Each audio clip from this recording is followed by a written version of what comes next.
What's going on YouTube? Today, this video, we are starting off mobile. I am on my bicycle, riding all around town. I'm actually passing Lowe's right now. I didn't go in, but no. Just trying to get some exercise in while staying socially distant from everybody else. Trying to stay healthy, eating healthy and whatnot.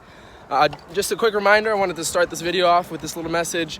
Try to, make a difference. Don't hoard food, but make sure you have enough for yourself. Stay healthy, eat good foods. Don't be eating junk food at this time especially. And this is your time to take care of your projects, to get that downtime and actually work on what you have at home. Without further ado, we're gonna start the video. I'm almost out of breath from biking and talking. I'm on my 13th mile right now. And yeah, let's start off the video, guys.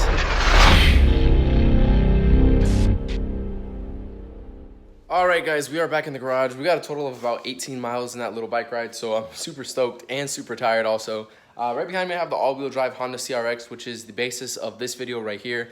In the last couple videos, I think 2 videos ago actually, 2 or 3, I actually showed you guys the notching that's already done into the block. And this is our old B20 block that actually has a cracked sleeve. Very hairline crack, but enough to not be able to run. And you can see some of the carnage right here. This is the notching that we did last time. Now, obviously, you can pay a machine shop to do this, or you can do it at your home with the tools that I'm about to show you. It doesn't look nice, but it's not really... doesn't really matter what it looks like in this sense, as long as you don't go too deep. Now, you can do this to B20s if you're doing like a stroker kit like I am, or a lot of single cams do it for certain H-beam rods if they want to run those. Some rods are designed so you don't have to notch it, but it really comes up to what engine build you have, and some require it, some don't. That being said, this is another bare B20 block that we have. The sleeves are good. We're about to send it to the machine shop in a couple days to get it obviously clean, decked, as well as bored out to the piston size that we have, because we're putting the same rotating assembly in, just with fresh bearings and rings.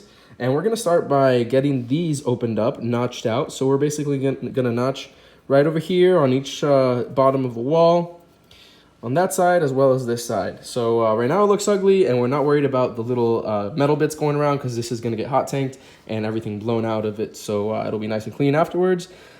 But we're going to start this up right now, and I'm gonna put the camera on the tripod and actually show you while we start. Oh, and before I go any further, we have our air compressor over here with our hose. And this is just a regular porting bit that I found online. This one, I've used it on aluminum. I believe it's made for steel, which is perfect, because this is a steel sleeve with aluminum on the inside of it, if I'm not mistaken, or on the outside. But it's nice and heavy. This is what we used for the last one, so it'll cut no problem. And the air compressor you can get at Harbor Freight. This little tool I got at Harbor Freight as well. So yeah, let's get started with this. I'm gonna set the camera down and start grinding.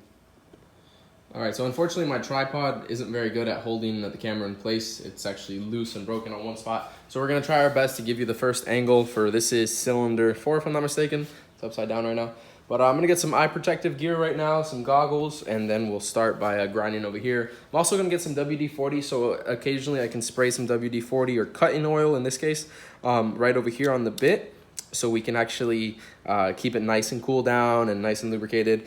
Don't worry, right here I still have the old bearings that came with the motor. I'm just setting it down. I'm not messing up the actual area where the bearings sit. That's gonna be replaced, obviously. Let me grab my goggles. All right, super easy, a little bit of WD-40 on there.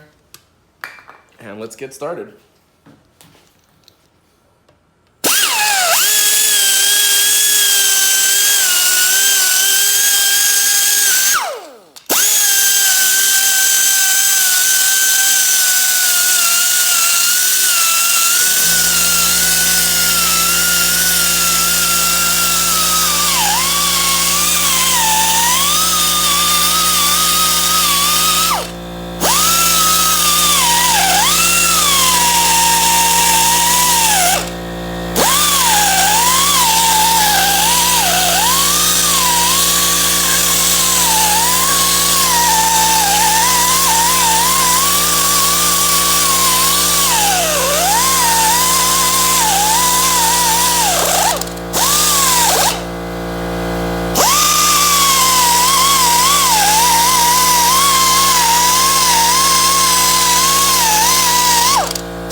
All right, so you can see that it is pretty aggressive in the actual cut right there. It's really coarse, and I don't really like that to stay in the block in that manner because it's not really gonna affect anything being that coarse, but I feel like the oil could catch a little bit and hang over there a little bit more than I'd like it.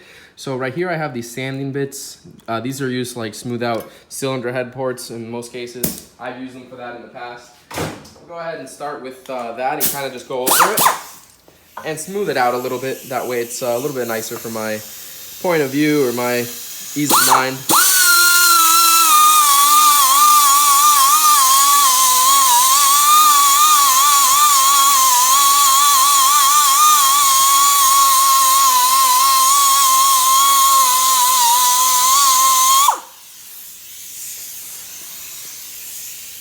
All right, also the piston skirt is gonna get not directly on there, but somewhat close.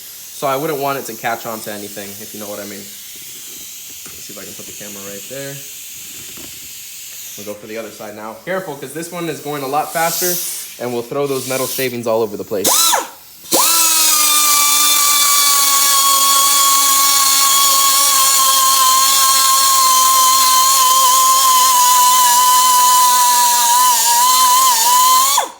Yes, it is pretty aggressive. A lot of people are gonna say it's probably unnecessary to take so much out. If I had exact measurements, then I'd be happy to, see how much I needed to take out.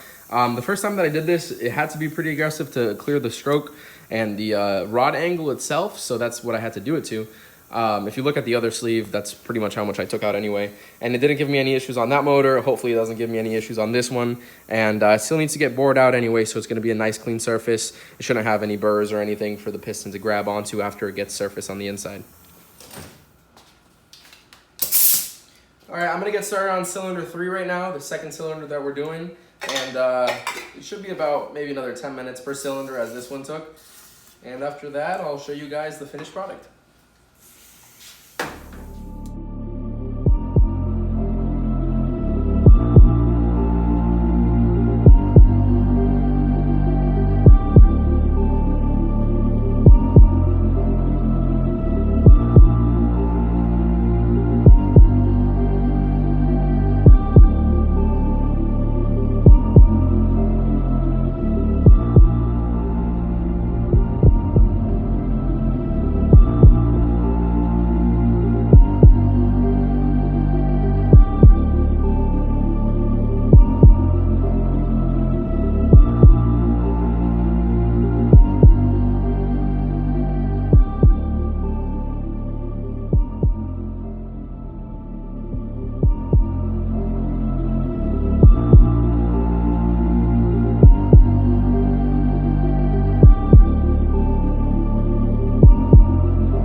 So with a little vacuum cleaner that I had over here, we got most of the big metal shavings that were piled up in there.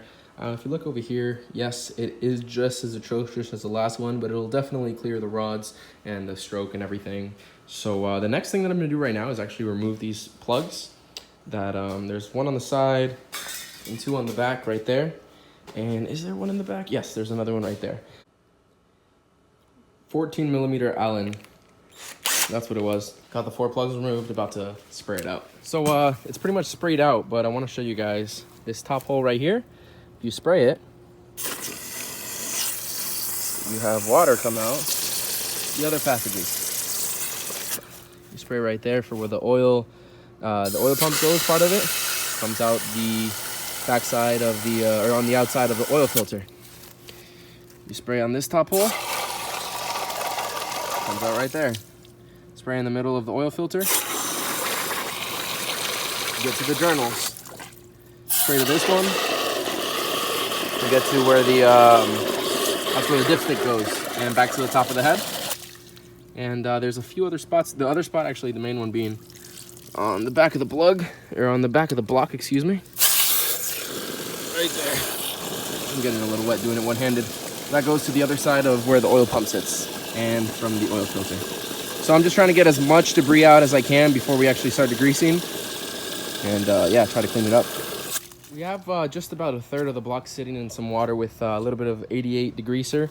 This stuff is really good. Unfortunately, I only had, like, where it says 3.7 liters, I probably had that much, just like an inch left in the bottle, so I couldn't do much. I'm gonna get some Dawn dish detergent from inside right now and just add a little bit to the bath. You can already see I threw it on top of where all the stains were, and it already started like melting off basically. So we really want to have a nice clean block before we start anything to prevent any like residual dirt or anything in the oil passages or whatever you want to call it.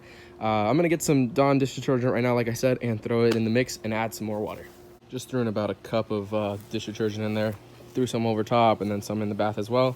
Got the water running there so it can mix up. Yeah, should be pretty good. I'll probably let it sit in the water for about 30 minutes, 45 minutes, get all the like heavy stuff loose, and then take it out of the water and scrub anything left by hand, but that should be more than enough to get most of the grease off. All right, we're about, I want to say 5-6 minutes into letting it soak, and man, that is looking black. Really working its magic. All right, we brought the motor back in. The main purpose of doing that was to get all the metal out, and I wanted to degrease a little bit while we were at it. I didn't get as much as I really wanted to, but tomorrow we're gonna run to Walmart and pick up some components to get this degreased as much as possible, and I'll show you guys step by step on that as well. But to finish up the cleaning of this, you're gonna wanna do what the most important thing is, the oil passages. You're gonna wanna blow that out. So there are a couple ports, like we mentioned, these 2 plugs in the back, 1 on each side, the oil, and then the oil pressure area. Just wanna go and spray them out. You wanna get, now obviously I've done this already, and I'm just doing it for demonstration right now. You want to get as much air out and to blow out those passages, because you really want to have nice clean oil passages. Make sure that there's no metal in them. Also right here on the journals for the crank, you want to make sure there's no metal in there. As for the notching, let me set this block on its face and then I'll show you a little more detail of the notching. Okay, obviously, like we mentioned, this is going to the machine shop tomorrow, so it's gonna have some final cleaning on the bore itself. So if there's any burr hanging off, it's gonna be okay. But we did grind it down with those bits. You can see there's a bunch of notched area right there, and it actually goes past the OEM sleeve and into the OEM casting, just like on the one that we had running in the car. You can see it goes past the sleeve right there into the casting on every single one of them. The angle was a little harder on this one because halfway into porting, I'm not sure if you guys noticed, I had two tools at first. This one was for the sanding, and then this one was for the porting, and this one locked up, so I couldn't use that. It's a little easier to use that one just because it's a lot longer. You can add a little more angle and get a cleaner cut like this, a little more angled out. This one, it had to look a little more rough, but it should be able to clear the rods and the crank just as good as the other one did. So we're pretty happy with how that came out. But yeah, like I said, make sure to check the next video. Should be on showing you guys how to get all this gunk off. Like, this is years of caked up grease that not even dish detergent could get off. So we're gonna make a video on showing you guys how to do that and making this look brand new. That does wrap up the video for today. If you guys aren't already subscribed, make sure to hit the subscribe and notification bell. We are on quarantine. What does that mean? We're gonna try to upload every 2 to 3 days, as many videos as we can. We're not gonna be boring you guys with same old content. We're gonna do different things in the shop. We actually have the all-wheel drive Honda CRX, the front-wheel drive DC Integra, which you guys should already have seen this by now, but we have the primer laid down, and we just have a little bit more body work to do, and then we'll finally get the paint on that. Whole bunch of good stuff coming for this car, as well as this one, and we can definitely share this with you guys. Make sure to leave a comment down below. I know I'm reading all of them these last couple days. I'm trying to hit love and like on each and every comment to get back to you guys and respond as much as I can. That being said, we'll see you on the next video. Thanks for tuning in, and have a great rest of your day. Peace.